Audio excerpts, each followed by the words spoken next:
네, 안녕하세요. 스마트맨 대표 손동욱입니다. 자, 오늘은 일단 구독과 좋아요, 알람 설정 먼저 해주시고요. 계속 봐주시기 바랍니다.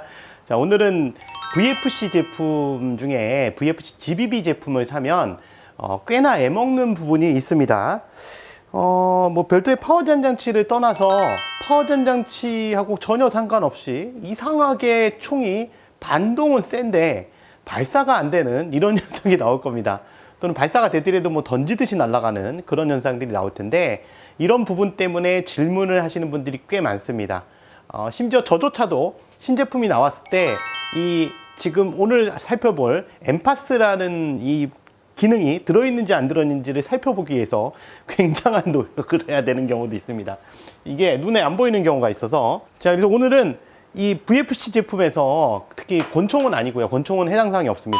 VFC 제품 중에 소총, GBB 소총 계열의 대부분은 다 있다 보시면 돼요. M4류, 그 다음에 요즘 나오는 제품들, 뭐 416 시리즈들 전부 다 있다고 보시면 되고요. 심지어 PS 지원도 있다고 보시면 됩니다. VFC의 GBB 제품을 사게 되면 이 엠파스 기능에 대해서는 정확하게 이해를 못하면 사실 굉장한 낭패를 볼 수가 있어요. 그래서 이 부분에 대해서 설명을 하는데, 가능하면 제 설명은 그 초보자분들의 초보자분들한테 구조를, 복잡한 구조를 설명하는 것보다는 쉽게 이해할 수 있는 그런 부분으로 좀 설명해 보도록 하겠습니다. 우선 NPAS라는 건 줄임말입니다. NPAS. NPAS는 정확하게 말씀을 드리자면, 원어대로 얘기하자면 Negative Pressure Adjustable System입니다. 이거를 지금 잘 보셔야 돼요. 이 엠파스라는 이름에서 바로 이 시스템이 왜 개발됐는지가 나옵니다. 그 연유가. 왜냐면 앞에 네거티브라는 건 마이너스란 얘기거든요. 예, 마이너스를 보통 이제 저희가 우리나라 말로 마이너스라고 하는데, 네거티브, 그러니까 반대라는 뜻이거든요. 그 음이라는 뜻이에요. 일종의 음압이라는 뜻이죠. 네거티브 프레셔라는 건 말 그대로 얘기하면 네거티브니까 사실은 파워를 줄이기 위해서, 압력을 줄이기 위해서 만든 장치라고 보면 됩니다. 자, 제가 봤을 때 이거는 이제 명확한 뇌피셜입니다. 제 뇌피셜인데, 아마 VFC에서 해외로 수출했을 때 문제가 되지 않았나 싶어요. 무슨 얘기냐면, 대만이나 이런 데서 사용할 때의 실제 탄속을 보면 대략 그 VFC GBB의 탄속이 400에서 450피트 정도까지도 나오거든요. 거의 500피트 근처까지도 나오는데, 물론 국내는 예외죠. 파워 전장치가 있다 보니까. 그 정도 파워가 나왔는데, 문제는 뭐냐면 이 VFC 같은 경우도 대만 내에서 쓸 때는 그건 뭐 합법이기 때문에 전혀 문제가 없습니다. 근데 일본 내 시장에는 이미 330피트 내외 정도의 탄속 제한이 있기 때문에 그 상태로 들어가게 되면 이제 판매가 불가능한 상황이 벌어지죠. 또한 일본뿐만이 아니라 각종 나라에서도, 다른 나라에서도 그 파워 규제가 서로 다릅니다. 그래서 상한선이 다르다 보니까 그걸 맞추기 위해서 이런 시스템을 개발하지 않았나, 부득이하게. 과거에는 일본 쪽에는 VFC나 이쪽 대만 제품들이 사실 판매량이 굉장히 적었습니다. 제가 출장을 가봐도 판매되는 양이 거의 없었는데, 최근 들어서는 많이 늘어났어요. 이미 시장에서 이 대만산 제품들이 많이 늘어났습니다. 그러다 보니까 일본 내 규정을 맞추다 보니까 어쩔 수 없이 그렇게 따라가지 않았을까, 또는 다른 나라의 탄속 규정을 맞추다 보니까 그렇게 가지 않았나, 이런 생각이 또 하나가 들고요. 또 하나의 그 원인으로 생각되는 건 게임 탄속입니다. 물론 이제 그것도 그 대만에서는 상관없는 얘기고, 다른 나라에서 게임 탄속이 보통 350피트 내외로 맞춰져 있는 그런 나라들이 많기 때문에, 그럼 이 GBB를 가지고 그대로 썼을 때 450피트나 500피트가 나오면 너무 오버가 되잖아요. 그래서 그거를 컨트롤할 수 있게 만든 거라고 볼 수 있습니다. 굉장히 단순한 논리로 되어 있어요. 근데 이걸 맞추는 방법을 모르시는 분들이 굉장히 많기 때문에 이 부분이 굉장히 중요하다고 볼 수 있어요. 실제로 탄창에서 가스가 나오면 그 가스는 이 구멍을 통해서 들어가게 됩니다. 좌우측에 있는 구멍을 통해서 들어가면 안쪽으로 들어간 가스가 사실 여기 안에 밸브라는 게 있어요. 그래서 이렇게 조그만 플라스틱 쪼가리 같은 거, 뭐 상황에 따라서는 이제 VFC 거는 플라스틱으로 돼 있을 거고, 어떤 거는 이제 메탈로 돼 있는 것도 있습니다. 요건 일반적인 권총에도 있긴 한데, 그런 그 밸브가 있는데요. 그 부합 밸브식도 있고요. 다양한 방식이 있는데, 마리코에도 있어요. 심지어 그 밸브가 가스를 나누게 됩니다. 앞뒤로. 그래서 들어간 가스가 하나는 탄을 발사하는 데 쓰고요. 한쪽은 블로우백을 만드는 데 씁니다. 즉 볼트계를 뒤로 미는 데 쓰게 되는 거죠. 그래서 원래 이론적인 수치값으로는 당연히 이 밸브의 위치는 가스가 반만 들어오는 게 좋습니다. 통닭하고 비슷하다 보시면 돼요. 양념 반, 프라이드 반. 이게 편하잖아요. 그죠? 그래서 앞쪽으로 쏘는 거 반, 뒤쪽으로 반동 반. 예, 근데 이거 설계를 약간 바꾸면 되게 재밌는 기술이 나오거든요. 뭐냐면 예를 들어서 약간 뒤로 가게 되면 뒤로 가서 가스가 앞쪽으로 많이 들어가고 뒤쪽으로 적게 들어가면 어떤 일이 벌어지냐면 나가는 탄속은 센데 문제는 반동이 작아집니다. 네. 근데 이걸 반대로 그 밸브의 위치를 요 나눈 선 가운데서 요 가운데가 아닌 약간 앞쪽으로 몰게 되면 반동은 센데 가스압은 약하게 나가겠죠. 왜냐면 쏘는 가스 양이 적게 들어가니까. 이해되시죠? 그래서 통이 이렇게 있는데 통을 두 개로 나눈 거라 보시면 돼요. 그래서 이쪽은 발사하는 데 쓰고 이쪽은 뒤로 블로우백을 만드는 데 쓰는 거죠. 그 기술을 응용한 겁니다. 되게 어려운 기술이 아니라 아주 단순한 아이디어에서 시작된 거예요.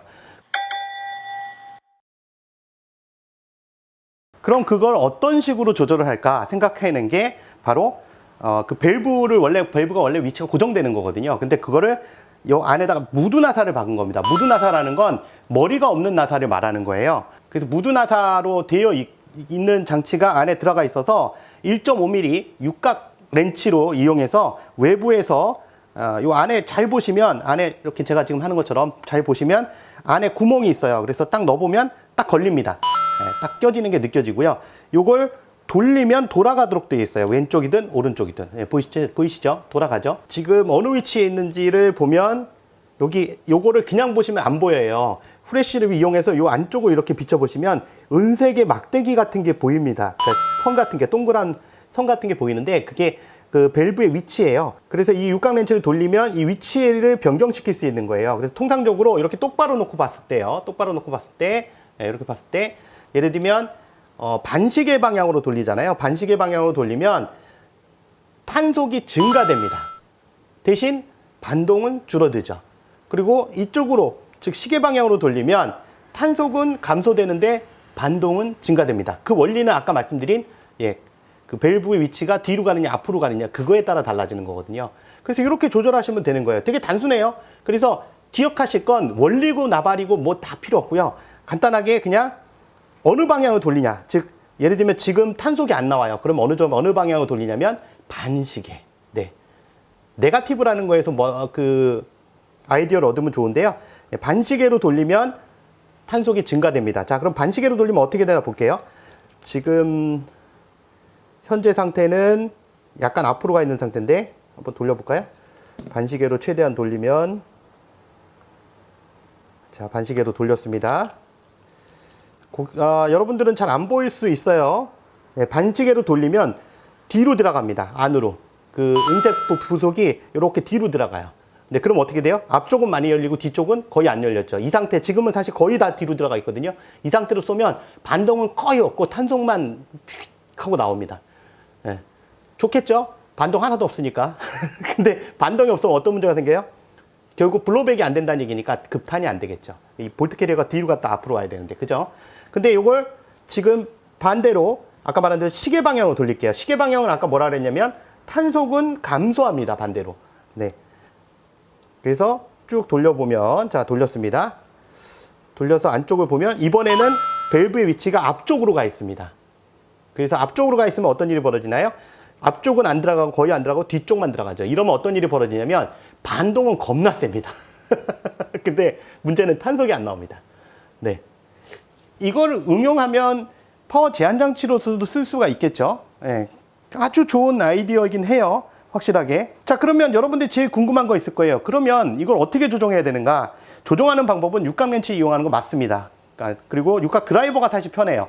이런 육각 렌치가 있긴 한데 육각 렌치 중에는 짧은 것이 있어서 잘 안 맞기도 합니다. 예, 들어가다 많은 경우도 있기 때문에. 근데 대부분의 육각 렌치는 들어가는데 너무 짧은 건 또 쓸 수가 없습니다. 육각 드라이버가 좀 편하고요. 1.5mm 육각 드라이버입니다. 그래서 제일 좋은 건 보통은 얘가 엠파스가 탄속이 줄어 있는 상태이기 때문에 반시계 방향으로 돌리세요. 반시계 방향으로 돌려서 요 가운데 은색 부분 또는 플라스틱 부분이 딱 가운데 오도록, 보일까 모르겠는데 가운데 딱 오도록 하는 게 제일 좋습니다. 그래서 가운데로 이렇게 오면 이게 가장 이상적인 겁니다. 여기서 이제 여러분들의 취향에 따라서 반동을 좀 적게 쓰면서 탄속을 좀 더 늘릴 수는 있겠죠. 근데 사실 어찌 보면 있으나 마나한 시스템입니다. 왜냐면 이렇게 이용하게 되면 결과적으로 가장 이상적인 위치는 이미 정해져 있는 상태고요. 요게 공장 초기 상태에서 가장 이상적인 상태라 볼 수 있는데, 아까 말한 대로 탄속을 많이 올리기 위해서 반시계 방향을 많이 돌리면 아까 말씀드렸죠. 반동이 거의 없는 상태가 되는데, 반동이 없는 상태가 되면 결국 급탄이 안 되는 문제가 생기기 때문에 결국 이상적인 상태는 정해져 있다 보시면 됩니다. 그래서 가운데라고 보시면 되겠습니다. 그래서 이 안을 잘 보셔야 돼요. 그래서 그렇게 맞추시면 되고요. 최근 들어서는 노즐 중에 이런 라텍에서 만든 이 노즐 같은 경우는 이 조절하는 그 부분을 육각 무드 나사가 아닌 이런 마그네틱으로 처리가 되어 있습니다. 이 마그네틱 반대예요. 이게 없으면 조절이 안 돼요. 얘를 여기다 넣고 돌리면 이 마그네틱에 의해서 얘가 밸브가 위치가 왔다 갔다 하는 겁니다. 그래서 이런 시스템으로 개발된 것도 있어요. 그러니까 이런 거는 이제 육각 드라이버 가지고 안 되죠. 요 라텍 거는 요 전용 자석을 이용하는 방식이기 때문에 전용 렌치가 또 필요합니다. 그래서 요걸 같이 세트로 구성되어 있는 거예요. 그래서 이런 방식도 나오고 있어요. 그래서 엠파스라는 건 뭐 크게 걱정할 필요는 없는 그런 부분인데, 굉장히 뭐랄까 모르면 답답한 부분입니다. 이거 왜 이러지? 왜 발사가 안 되지? 뭐지? 이유가 뭘까? 나는 분명히 정상적으로 만든 것 같은데, 정상적으로 그 세팅한 것 같은데, 이런 상황이 계속 벌어져요. 심지어 저도 가끔씩 깜빡 잊는 경우가 있습니다. 이거 손님하고 같이 테스트하다가 이거 왜 이러죠? 이런 경우도 있어요. 네, 그만큼 깜빡깜빡하는 장치라고 볼 수 있어요. 그래서 요 엠파스라는 기능이 들어있는 건 과거 VFC GBB 계열에는 없습니다. 네, 어느 시점부터 엠파스가 들어갔기 때문에 일부 제품에는, 오래된 제품에는 없다는 사실을 참조하시고요. 가끔 뭐 그냥 오래된 거 가지고 거기 엠파스 어떤 걸로 엠파스 어떻게 조절하라고 이렇게 물어보시는 분들 계시는데, 오래된 시스템 애당초 없습니다. 그리고 요거는 지금 그 순정 볼트 캐리어가 아니고요. 스틸 볼트 캐리어예요, VFC에. 그래서 좀 모양이 조금 다를 겁니다.